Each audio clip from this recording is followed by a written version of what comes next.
سفر زده از قم برای رامسر، کرایه 1,403,000 تومان.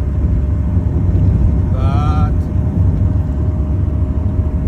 کمیسیونشو که میبینید 180 تومان زده، کسر از مشتری هم 20,000 تومان تقریبا. حداقل درآمد 1,200,000.